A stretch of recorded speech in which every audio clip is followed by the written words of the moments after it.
नमस्कार आजिर ए स्वातंत्र विवरणी को स्वागत टिके भाबंतु तो गोटे संपूर्ण गाँ पानी उपरे भासुची हाँ आमे कथा हेउछु भारतर एकमात्र प्राकृतिक भासमान ह्रद मणिपुर अद्भुत लोकताक विषय आज आमे मूल तथ्य को आधार करी एई अनन्य स्थानर अपूर्व सौंदर्य एहार चमत्कार संस्कृति एवं वर्तमान एहा सम्मुखीन हेउथिबा गंभीर समस्यागुड़िक उपरे गभीर नजर पकाइबा तेबे आसंतु आरंभ करिबा।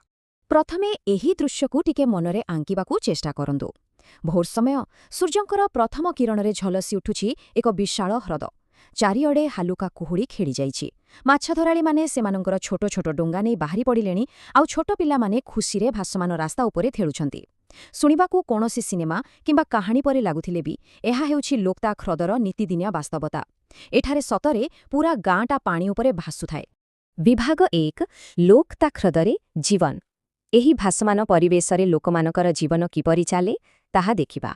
साधारणतः घर कहिले आमे माटी उपरे तयारी कोठाकू बुझु किंतु एठारे पारंपरिक बाउंस एवं काठ घरगुड़िक सीधासळख ह्रदर गछलता सहित बंधा होइथाए। तेबे प्रश्न उठुछि एही घरगुड़िक रहुछि केमिति? एहार मूलद्वार हेउछि फुमुडी। फुमुडी अर्थात उद्भिद माटी एवं जैविक पदार्थ एकाठी मिसी सृष्टि होइथिबा विशाल प्राकृतिक भासमान द्वीप। एही विशाल फुमुडीगुड़िक ह्रद उपरे एमिति धीरे धीरे भासुथाए जाहाकू न देखिले विश्वास करि हेब नाही। सबुठारु मजादार कथा हेला एठाकार लोकमाने प्रकृति सह केमिति ताळ देई बंचुछंती। एमानंकर जीवनशैली संपूर्ण रूपे स्थायी बा इको फ्रेंडली। केमिति? प्रथमे सेमाने निज भासमान घर उपरे सौर पैनल लगाई सूर्य किरणरू बिजुली शक्ति पाउछंती। द्वितीयरे अलिया आवर्जनाकू सफा करिबा पई एक स्वतंत्र प्रकारर जीवाणु प्रणाली बा बैक्टेरियल सिस्टम व्यवहार करुछंती। आउ तृतीयरे सफा होइथिबा विशोधित जल बिना कोनोसी क्षतिरे पुणी सेही ह्रदरे मिसी जाउछि। वास्तवरे परिवेश को किपरि सुरक्षित रखिएब एहा आम समस्तंक पई एक बहुत बड़ा उदाहरण। विभाग 2 मणिपुरर मातृकेन्द्रिक समाज। ह्रदर प्राकृतिक सौंदर्य परे एबे एठाकर एक नियारा सामाजिक दिग विषयरे जानिबा। एहा जानिले बहुत आश्चर्य लागिब जे एठारे विश्वर सर्वबृहत महिला परिचालित बजार रहिछि। एहा स्पष्ट भावे प्रमाण करे जे मणिपुरी महिला माने केते शक्तिशाली एवं स्वाधीन। सेमाने अति आत्मविश्वासर सह निज हाथ तयारी सामग्रीर व्यवसाय परिबा ठारू आरंभ करी स्थानीय पारंपरिक खाद्य प्रस्तुत करिबा एवं पूरा समाजर नेतृत्व नेबारे सबुठुआ गरे रहंती। एही बजार केवल किणा बिकार केन्द्र नुहे बरं एहा हेउछि महिला सशक्तिकरण एवं सांस्कृतिक परिचयर एक जीवंत केन्द्र। वर्तमान एही संख्या 5 उपरे टिके नजर पकान्तु। मूल तथ्य अनुजाई एहा एक विशेष उत्सवको सूचाउछि। लोकताक ह्रद कूଳରେ होली उत्सव पूरा 5 दिन धरी बहुत धूमधामरे पालन करा जाए।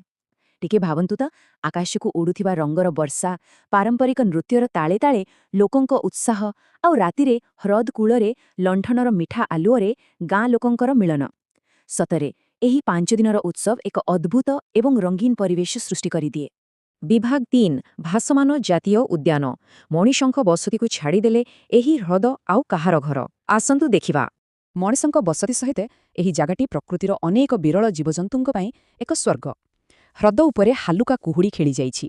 उपरे पक्षी माने उड़ुछंती आउ ठीक सेतिकी बेले भासमान द्वीप बा आर्द्रभूमि उपरे अति सुंदर भाबरे डेई डेई चालुछंती विपदग्रस्त सांगाई हरिल। एठारे मनिष एवं वन्यजंतु किपरि एकाठी शांतिरे रहुछंती ताहा देखिले प्रकृतिर संतुलन प्रति सम्मान बहुगुणरे बढ़ी जाए।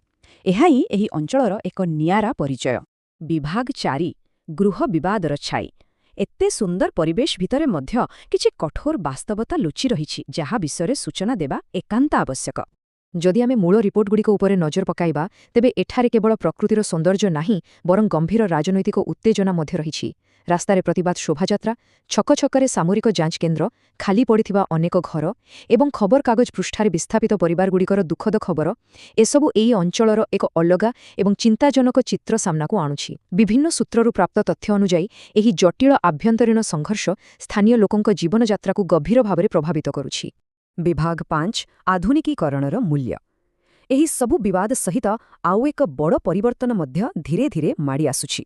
एठारे आमे एक स्पष्ट तुलना देखिपारिबा। गोटिए पटे अछि शह शह वर्ष धरी चाली आसिथिबा प्रकृति सह समन्वयर जीवनशैली जोंथरे रहिछि पारंपरिक बाउंस घर एवं परिवेश अनुकूल स्थायी प्रणाली। ଆଉ ଅନ୍ୟପଟେ ଅଛି ମାଡ଼ି ଆସୁଥିବା ଆଧୁନିକୀକରଣର ପ୍ରଭାବ। ହ୍ରଦ ନିକଟରେ ନୂଆ ନୂଆ ବିଳାସପୂର୍ଣ୍ଣ ପର୍ଯ୍ୟଟନ ପ୍ରକଳ୍ପ ଏବଂ ବଡ଼ ବଡ଼ କଂକ୍ରିଟ୍ କୋଠା ତିଆରି ହେବାରେ ଲାଗିଛି। ଏହି ଦ୍ରୁତ ବିକାଶମୂଳକ କାର୍ଯ୍ୟଗୁଡ଼ିକ ସ୍ଥାନୀୟ ସାମାଜିକ ଏବଂ ପାରିବେଶିକ ସନ୍ତୁଳନ ପାଇଁ ସତରେ ଏକ ବଡ଼ ଆହ୍ୱାନ ସୃଷ୍ଟି କରୁଛି। ଶେଷରେ ଏହି ପୂରା ବିବରଣୀ ଏକ ଗଭୀର ଚିନ୍ତାଧାରା ଛାଡ଼ିଯାଉଛି।